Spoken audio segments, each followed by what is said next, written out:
Good evening and welcome back to Be Rich. Two European countries which introduced golden visas about 10 years back, just after the financial crisis. First was Ireland immediately after the crisis, and then Portugal in 2012 have both decided to scrap the golden visa for the wealthy.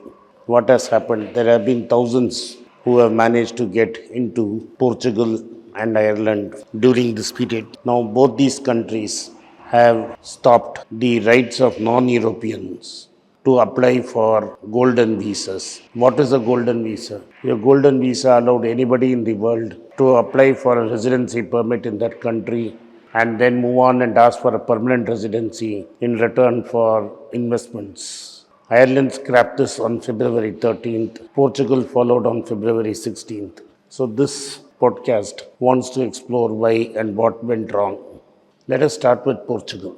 Portugal residency permit and access to EU borderless travel in exchange of investment was called as golden visa.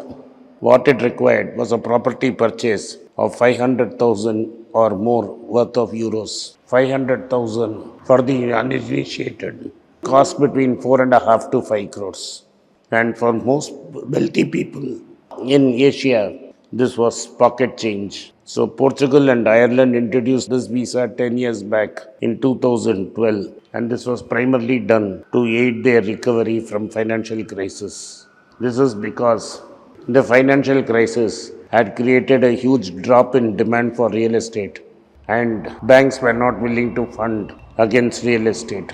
So, what Portugal and Ireland did was they had the right to give borderless access to all EU countries to people easily. So, they said in exchange for a residency permit in their countries, people had to invest money.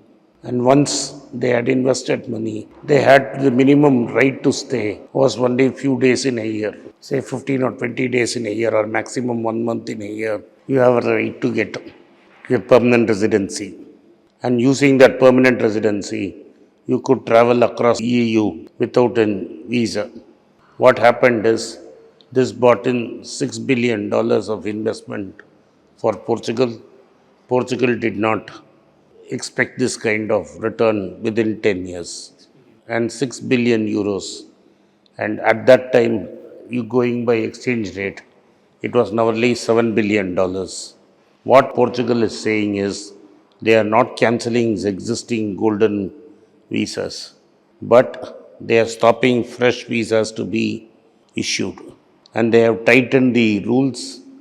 And for renewal, what they have said is that the property they must be used either by the holder of the property or his very close family members, or must be put on the rental market.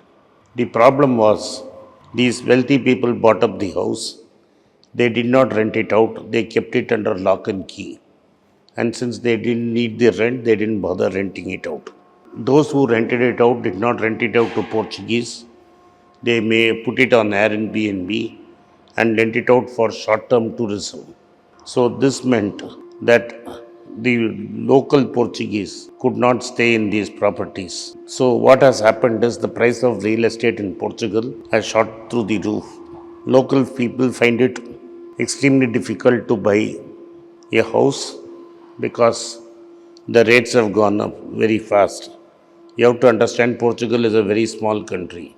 And these properties which are bought by foreigners in exchange for visas not led to for long-term rentals because the owner would like to come and go as he pleases.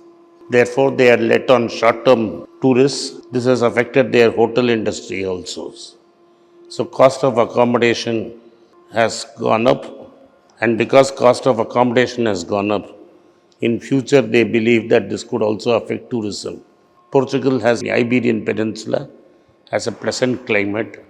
Half of England and people from colder regions of Europe spend a lot of time in Spain and Portugal to enjoy the benefits of the weather. And people draw pension in England and live permanently in Portugal and Spain so as to balance out the cost of living.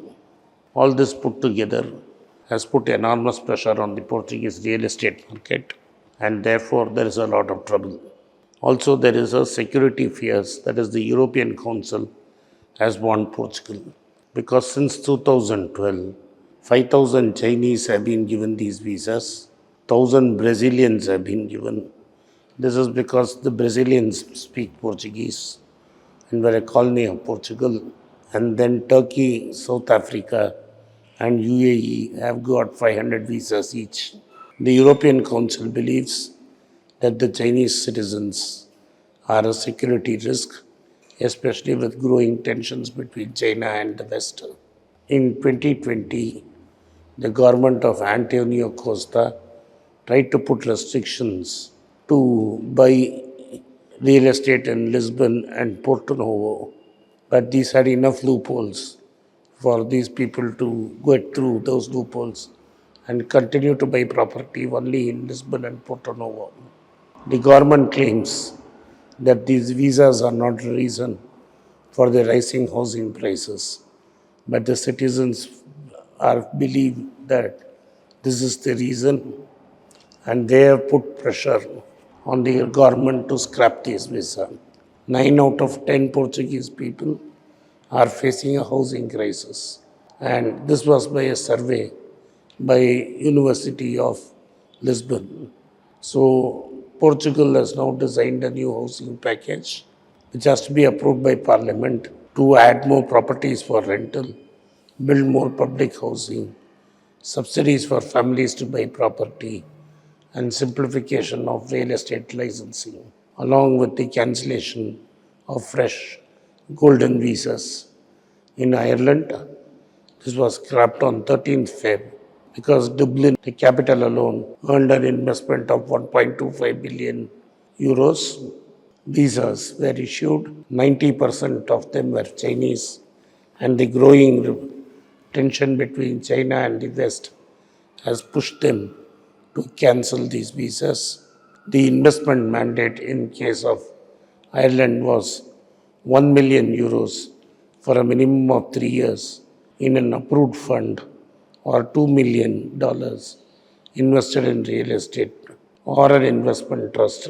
So this has meant that Ireland has got more than $2 billion in total investment, of which Dublin itself has received 1.25 billion.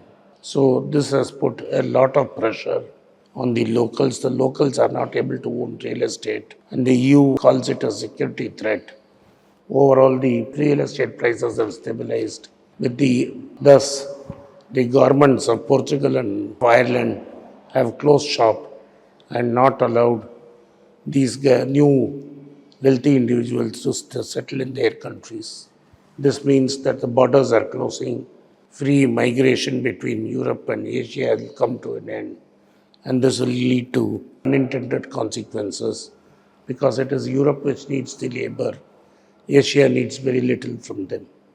Thank you for watching. Be rich. If you like this video, hit the like button, subscribe to my channel, and turn on the bell notification. If you do not turn on the bell notification, you will not be notified every time we put out a video. Once again, I thank you for your support for Be Rich. After a successful event in Qatar, my team wanted to find out where to do an event. So they did a recce, they did a survey, and they found out that they would go back to my second home in Saudi Arabia, Dammam. So after nearly 30 years, I'm going back to Dammam.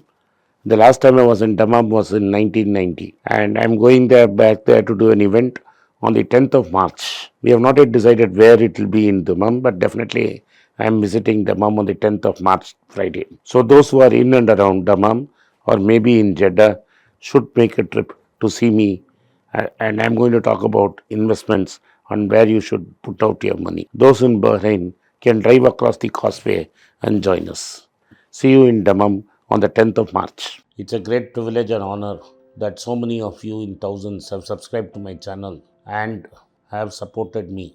I have written 2 books in English, The Alchemy of Money and Ordinary Stocks, Extraordinary Profits. These books are published by us and are ready. If you want to procure a copy, send us a message to the WhatsApp number given below and my team would respond to you. If you want an Amazon Kindle copy, you can click the link below.